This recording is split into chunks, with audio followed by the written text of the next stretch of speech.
पाकिस्तानी लड़का बड़ा होकर इंडिया की लड़की के साथ शादी करेगा या फिर तुर्की की लड़की के साथ शादी करेगा? मैं तो भाई मेरी कज़न है एक, उसके साथ शादी करनी है।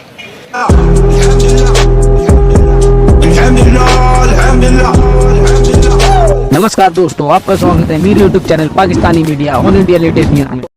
अपनी एक किताब के अंदर लिखा है, उसने लिखा है कि ये कितनी बड़ी बेअक्ली की बात है, ये कितनी बड़ी बदअक्ली की बात है कि लोग अपनी बहन से निकाह न करें और दूसरे की बहन बेटी के साथ निकाह कर लें। यही नहीं, अभी और सुनिए। लेकिन ये कितनी बड़ी बदअक्ली की बात है कि एक भाई अपनी खूबसूरत बहन को और हम मिजाज बहन को छोड़कर दूसरे की बहन से शादी कर लेता है और अपनी बहन को किसी दूसरे के हवाले कर देता है। जहन्नमी जहन्नमी जहन्नमी जहन्नमी।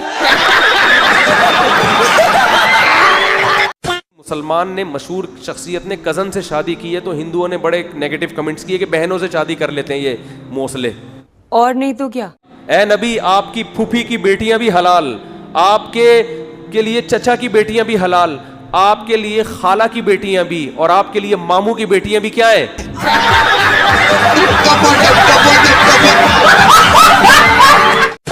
सबसे ज्यादा मोदी का राशन तुम ही लोगों ने खाया है, चुप हो जाओ। अरे हम नहीं खाते राशन ना। अच्छा,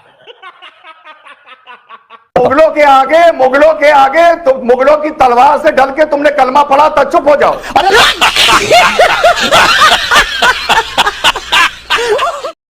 जब हमारी बहन हमारे लिए खाना बना सकती है, हमारा परेशानी में सर दबा सकती है, हमारे लिए बिस्तर बिछा सकती है, हमें दवा खिला सकती है, हमारा मजबूरियों परेशानियों में हमारा ख्याल रख सकती है, तो फिर शादी करके उसके साथ जिनसी तस्कीन और जिनसी लज्जत हासिल क्यों नहीं की जा सकती है?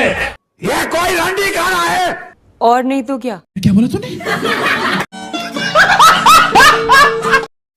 तुम्हें शर्म है? कुछ शर्म आया है?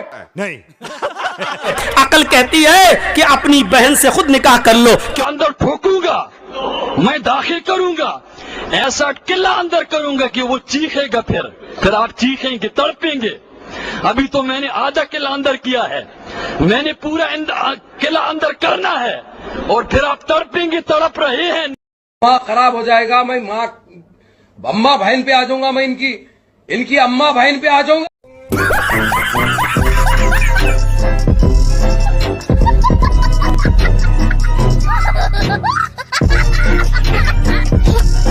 कज़न से मैरिज का रिवाज सिर्फ किस में है? इस्लाम।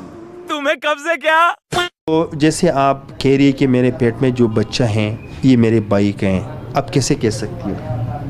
मैं पक्का कह सकती हूँ क्योंकि मेरा भाई सब कुछ जानता था इससे पहले। तो मुझे मुसलमानों में ये चीज समझ नहीं आती कि कजन मैरिजेस क्यों होती हैं और कजन मैरिजेस आखिर कब खत्म होंगी। यानी सारी जिंदगी किसी को भाई भाई भाई कहते रहो या किसी को बाजी आपा बाजी आपा बाजी आपा, और फिर जाके जब बड़े होते हैं तो शादी होके वो अजीब सा लगता है। अच्छा, जब वो आपको वीडियो दिखा रहा था आपका भाई, तो आपको क्या कह रहा था कि मैं क्या करना चाहता हूँ इसके साथ? मैं ऑप्शन दिए हैं कि चाचू और वो मामू की तरफ, तो फिर मामू वाला कर लेते हैं क्योंकि मेरी अम्मा भी मिलती रही करेंगी मेरे साथ।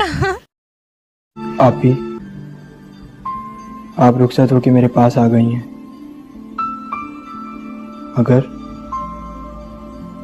अगर मैं आज भी आपको अपनी बड़ी बहन समझता हूँ।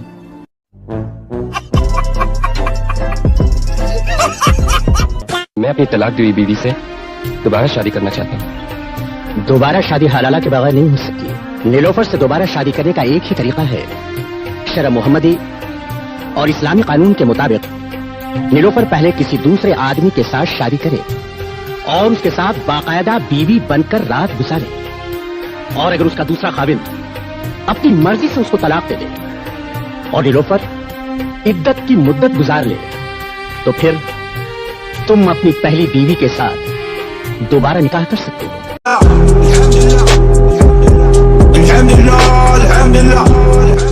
पूछता हूं बहुत शालीनता के साथ, पहले संविधान या कुरान? कुरान। पहले आपके लिए क्या है? कुरान। कुरान। ये बोलने के बाद भी कुरान पहले है। आपने इस आदमी को स्टूडियो में बिठा रखा है। अगर मैं एंकर होता इसे जूते मार के भगाता यहाँ से, पहली चीज।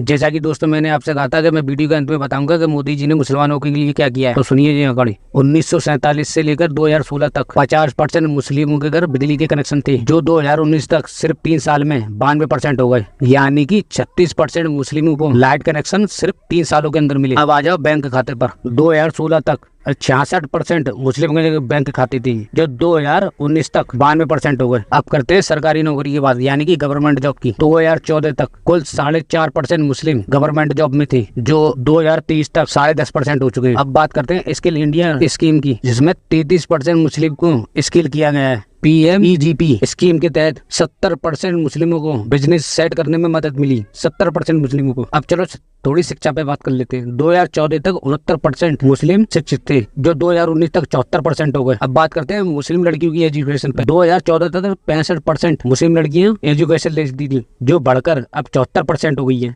और मोदी जी ने 3 तलाक जैसे कानून भी खत्म किए। अब आ जाओ PM आवास योजना, जिस योजना के तहत गरीबों को घर मिलते हैं। इस स्कीम में 2,31,00,000 घर बने हैं, जिसमें से 31% सिर्फ मुसलमानों को मिले, यानी कि 2,31,00,000 जो घर बने हैं उसमें से 31% जो घर मिले वो सिर्फ मुस्लिमों को मिले। अब बात करते हैं PM किसान निधि योजना, जिसके तहत डायरेक्ट ट्रांसफर बैंक खातों में पैसे पहुँचते हैं किसानों के। 33% मुस्लिम है जिनके अकाउंट में सीधे पैसे उनके बैंक अकाउंट में पहुंचे। अब आ जाओ योजना, जिसके तहत सिलेंडर बांटे गए थे गरीब महिलाओं को। 2023 तक 9 करोड़ सिलेंडर बांटे गए, जिसमें से 37% सिर्फ मुस्लिम महिलाओं को मिले। अब आ जाओ हज यात्रा पर। 2014 तक हज यात्रा कोटा 1,36,000 तक था, जो मोदी जी ने 2024 तक बढ़ाकर 1,75,000 करवा दिया। और सुनो, पहले मुस्लिम महिलाएं बिना पुरुष के हज यात्रा नहीं कर सकती थी, फिर मोदी सरकार ने इसे भी खत्म करवा दिया। अब मुस्लिम महिलाएं बिना पुरुष के हज यात्रा कर सकती हैं, और की भी है। अब तक 4,000 महिलाएं ऐसी हैं जो बिना पुरुष के हज यात्रा कर चुकी हैं। और सुनो,